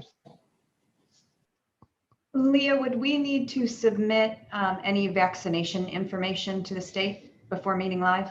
That is a great question and something I don't know and is a possibility. So we have been told as state employees that we will have to provide that information to the state agency, and those who choose not to get vaccinated would be required to wear masks theoretically. So that is definitely a possibility. And thank you, a great question for people to consider. And since you would be on official business, I assume you would have to follow those same protocols. Is that the meeting that both myself and Leah would be in attendance at, the new toy? Yes. Okay.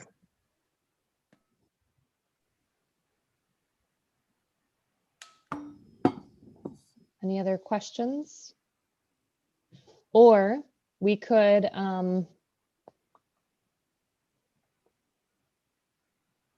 you can adjust the motion, and you could have multiple motions. So you could, if people have concerns about protocols or meeting in a state building or not meeting in a state building, we could take separate votes for the circumstances. So if we are in persons with no protocols one way, and if we're in person with protocols the other way, but that is up to you.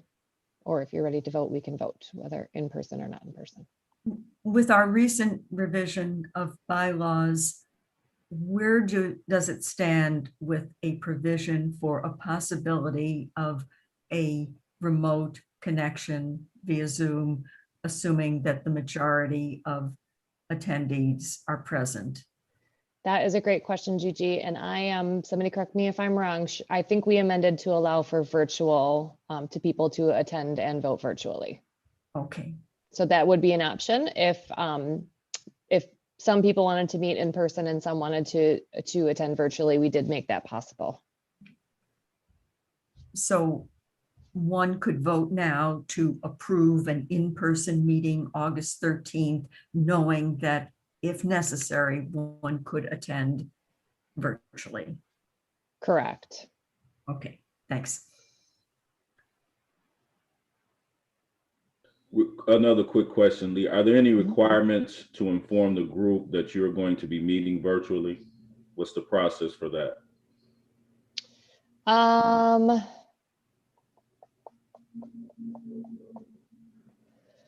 We would just need to know to set up the Zoom properly, because if everybody were in person, we wouldn't need the Zoom, because the public would also then be able to attend in person. So if you could just let us know, a couple of weeks in advance, and I'll probably check in with everybody and just confirm if we end up doing in person that it is actually going to be in person. And if anybody needs virtual arrangements, to please let me know at this time. I don't know how long it's going to take to get confirmation about how that would work or would not work. So it will likely be a week or two before the meeting where I would know for certain. Really good questions.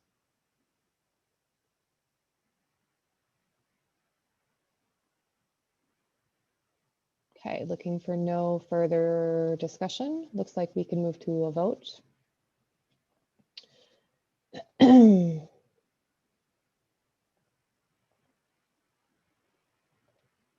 So I'll move to meet in person at our August meeting. Is that what you need? we already did that part, so we're just going straight to vote, Oh, but thank you. sorry. That's okay. Starting with Owen, if you vote yes, you're voting in person. Yay. Eva, Abstain? Glenn, Abstain. Gigi, Yes. Angela, Yes. Ben, Yes. Lisa, Abstain. Raymond, Yes. Mandy, Yes. Greg, Yes. Marcus, Yes. Jeff. Yes.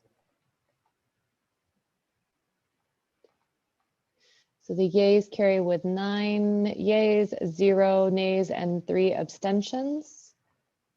So if the circumstances allow, the August meeting will be in person with Zoom option for council members. Great.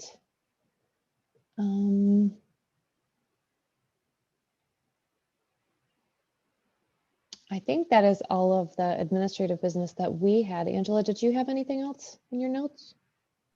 I did not have anything else. I just wanted to say though that I'm really excited to see everybody in person. Owen and Eva and Glenn, like there's so many people we haven't like seen in real life. So I'm excited about that. Me too.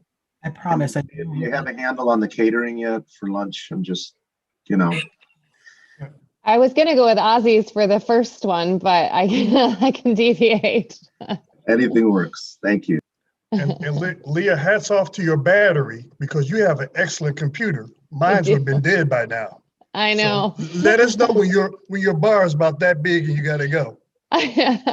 Sometimes I find it doesn't. It's gone. Wait, it says it started with 5 hours, but I'm already down to 3 hours. So this doesn't seem promising. The motion was to be in person. Was it to be in person in Lansing? Oh, yes, in the Lansing area. Okay, I just want to make sure the minutes reflect it. Thank you.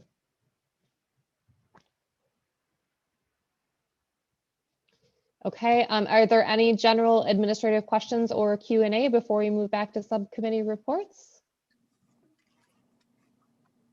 And I did want to note that Glenn mentioned he had to leave early, although you're still here and we're running late, so. It rained.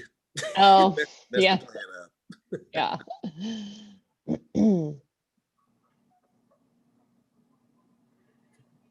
Okay, hearing no We're other. gonna move back to subcommittee. Yeah. Can we, I probably think we need to motion maybe for a 5 or a 10-minute break for our closed captioner, please. And then we can finish out that last bit.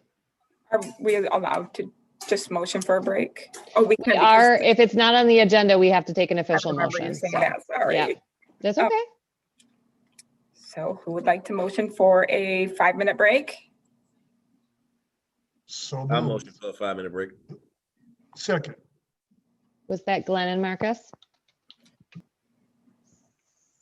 Yes. Thank you. And we can just do a vote all together. All in favor say aye. Aye. Opposed? Abstentions? Okay, we'll be back in, how long did you say, Angela? I'm sorry, or how long was the motion for? 5.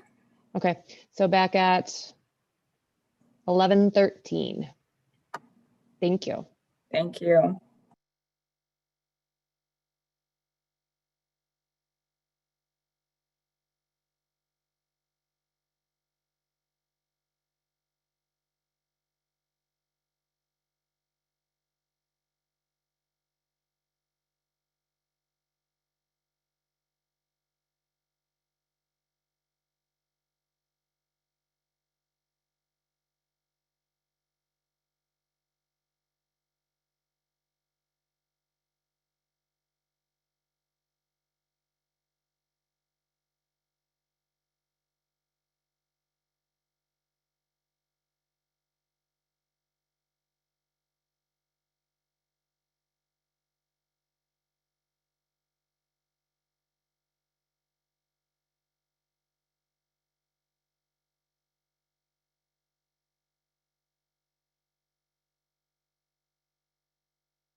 All right, it is 11:13.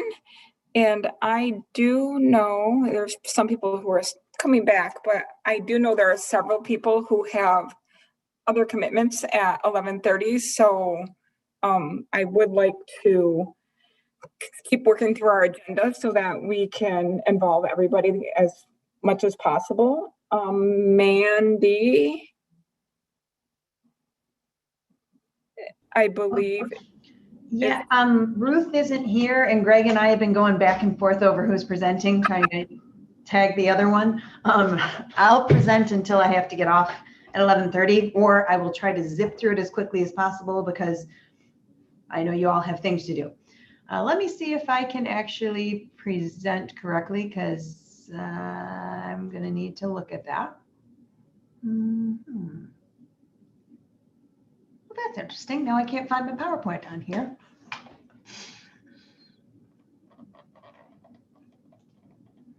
Hold on. Found it. Yay. Okay. Tell me when you guys can see it. Cool. All right.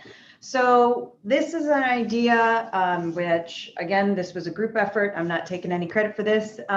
We're thinking about creating an office of innovation. This is connected to the idea that we need to promote the good things teachers are doing in their classrooms, specifically during a pandemic and into the future, to try to get that good news out about education and try to create a system where people feel safe trying to do new things in their classroom and then involve research. So the background to this, we're saying that educators in Michigan innovate all the time. It's happening in the classroom, building district, bus garages, cafeterias, offices, boardrooms.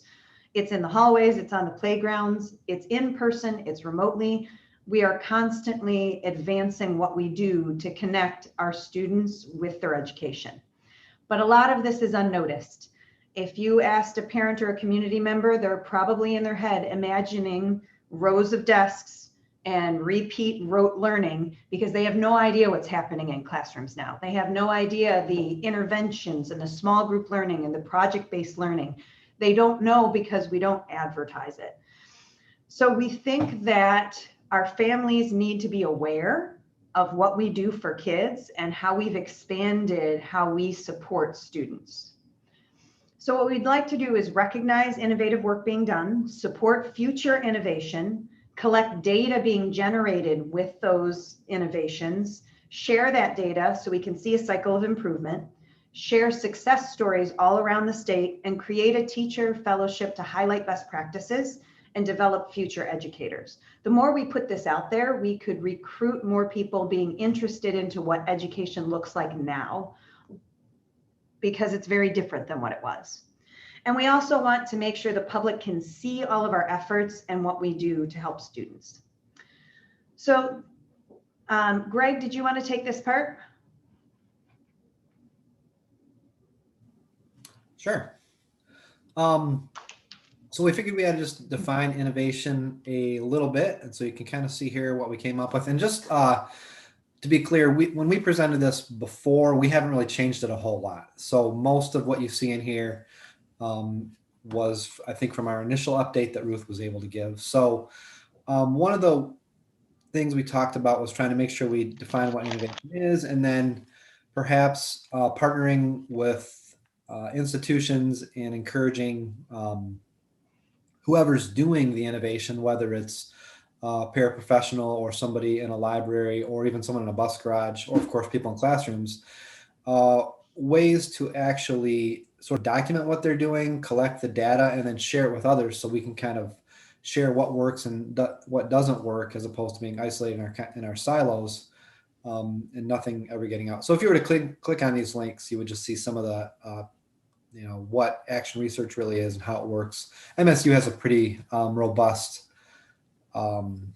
department or process that they actually promote that would help us to do this. I didn't reach out to anyone else, just to MSU, because I had a contact there. Is that what you needed, Mandy? Yep. So we're not sure where this would fit, whether we have to create an office of innovation within MDE or if there's already a location in MDE where this would fit. So that's some questions we have. We know that it's possible that maybe this is a redundant idea. Maybe this exists on some level, but as far as promotion and trying to expand the idea, these are some of our ideas. So one thing we'd like to do is create a state level innovation recognition award for Michigan schools. It'd be criterion based and the number of awards wouldn't be capped. Create recognition for individual building and district levels, and include all members of the educational committee, community. So we're talking office staff, paraprofessionals, food service, transportation, and be able to recognize all of the things that we do as members of a school system to help students. So for example, let's say your food service decides to open up a food pantry and service all of the families in need and giving them food boxes. You could then send that to be potentially recognized for an award, or it could open up research into how many people are actually fed by this. You could start doing some data analysis so it could be replicated in other places. So that's a very simple idea. I'm just throwing that one out there. So in addition to the awards, we would also like to provide grants for work in education. So the purpose of the grant funded work is to conduct action research related to the innovative work in our school districts. Then we can further our education by promoting that and publishing that action research, but then also advertise the things that we're doing. You know, make an actual push for social media or other media outlets to show what we're doing. So collecting data, we would like to be able to collect, report, and share those results and establish research partners with other public entities, technical schools, universities, foundations, because the more partnerships we have, the more potential we have, first of all, to further our cause and potentially have more people who might be interested in working with us, whether that's, you know, financially, or if it could be just through supports. So there's an example of action research if you want to click on that. Again, I'm being mindful of time because it's 11:20. So there are some links about how to do the action research because we would have to advertise what that looks like. And then we want to humanize our successes. We want to incorporate the work of the Michigan Teacher of the Year, model that innovation, use social media to share what we do within our communities, tell educators personal stories about overcoming adversity, getting good news out. Because as was mentioned earlier when we were talking to Angela, there's a lot of negative media stories out there about school districts not doing it right. And as educators, we're pretty modest. We don't like tooting our own horn, but we're going to need to if we want to have people still come into this field and do the wonderful work that we do. So we could create potentially innovation themes, like maybe this month it's around food programs or student-centered learning, and ask, you know, for people to contribute what they're doing across the state in those areas, then publish those award winners and submissions based on a theme. So again, it's a lot of PR work that is necessary, and the goal is to educate people about what we actually do. And then we can even ask potential questions for educators. What are some things that they could have a theme on that they would just record a video and submit it, and then somehow we get it out there, whether it's through social media, whether we actually have advertisements, but asking them, what's the best thing about teaching? You know, why are you still here in teaching, even after a pandemic? What kind of things drive you to be a better educator or paraprofessional or food service worker or office staff? A lot of everybody is a stakeholder in education. And we're seeing decreases everywhere. Bus drivers. I mean, I would love to have our bus garage tell people why they wanted to keep driving during a pandemic.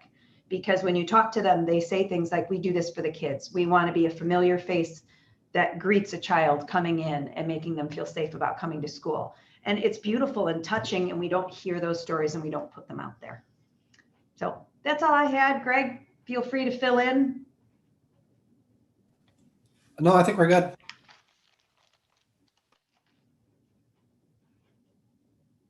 So that's it for me. Is there any questions? Wow, that I was just the want to say, fastest presentation I've ever done. well, just awesome work, awesome ideas, really cool. And then really getting communities involved in so many different ways. And I love the recognition piece. That's just, so great job. Great job. I also love all of your ideas and wonderful things. I do wonder if this is something where this, instead of being its own office, could be an expansion of the Office of Educator Excellence. It seems like those would pair together pretty naturally, but I know that they already are pretty stretched on the current staff and everything they have to do. So it would have to be some kind of an expansion.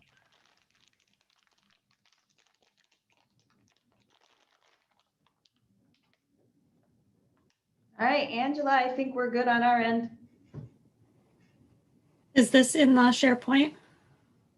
I don't know, Greg. Or in an email? Yeah, we're missing our chair, so we've been kind of, I don't know where it is. Sorry. Let me see what I can do. Who would I email it to if I have it? Me or Leah? Okay, I can at least share it with you. I think it's in Google right now. All right, thank you. Thank you. And unfortunately, I didn't get the one that you tried to share with me earlier.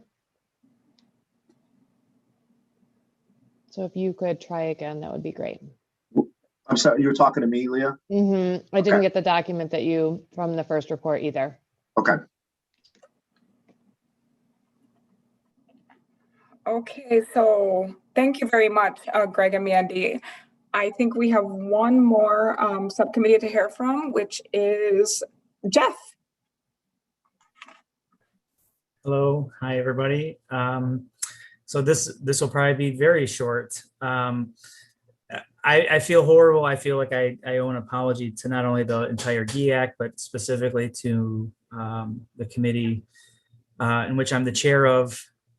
We were basically at the same point that we were last month, and that's primarily because of my schedule. You know, when I volunteered for this, I mean, our committee is very different than what the original vision, and I don't know, time is I don't know, I don't have enough time, and I'm on all these other state committees, and we're bargaining, and I have 300 people that I represent as the president, and so I owe a big apology, and so we're essentially right where we were at. You know, I hope over the next month, or well, now 2 months, that we would be able to have a proper presentation. And I don't know what else to say. I'm very sorry, but to quickly review, we were going to try to have 3 to 5 different very specific driven asks that were around social workers, counselors, and psychologists in our schools. And we're looking at the report that just came out last month and seeing what we can either support in our asks or what we can expand upon and make those specific asks. One of the ones that Kathy had brought up was having a counselor at the Department of Education that would oversee counselors within schools. So that was a really big one. And so anyways, that's where we're at, and I apologize.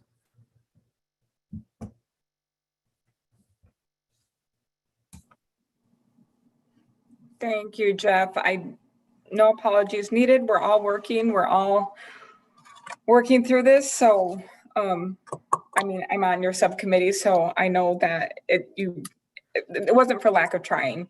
And I feel like our committee is making good progress, and we'll have our recommendations ready. I believe though that, am I missing anything, Leah? But that concludes our agenda for the day.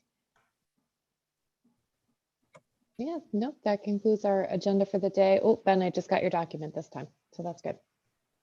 And so we would just need to make a motion to adjourn.